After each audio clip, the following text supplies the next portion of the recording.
DPRD Provinsi Bali telah menyerahkan surat hasil penetapan gubernur dan wakil gubernur Bali terpilih pada Pilkada Bali 2024 ke Kementerian Dalam Negeri. Surat tersebut diserahkan langsung oleh Ketua DPRD Bali, Dewo Made Mahayatnya, Dewo Jack, pada 16 Januari 2025 untuk selanjutnya diserahkan ke Presiden agar bisa dilakukan pelantikan gubernur dan wakil gubernur Bali terpilih.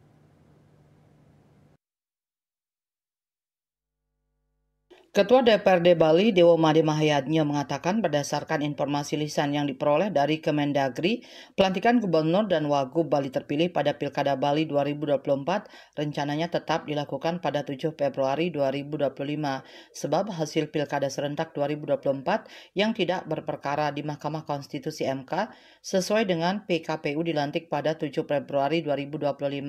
Apalagi hingga saat ini belum ada surat resmi penundaan pelantikan kepala daerah yang terpilih hasil Pilkada serentak 2024.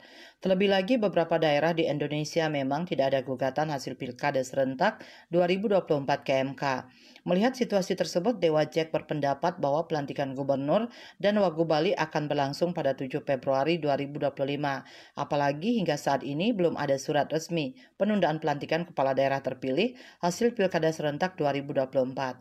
Sebelumnya, DPRD Provinsi Bali telah mengumumkan hasil penetapan pasangan calon paslon gubernur dan wagub Bali terpilih periode 2025-2030, Wayan Koster dan Inyoman Kiri Praste Koster Kili dalam rapat paripurna ke-8 DPRD Provinsi Bali masa persidangan 2 tahun sidang 2024-2025 di ruang sidang utama DPRD Bali Senin 13 Januari lalu. Winata melaporkan.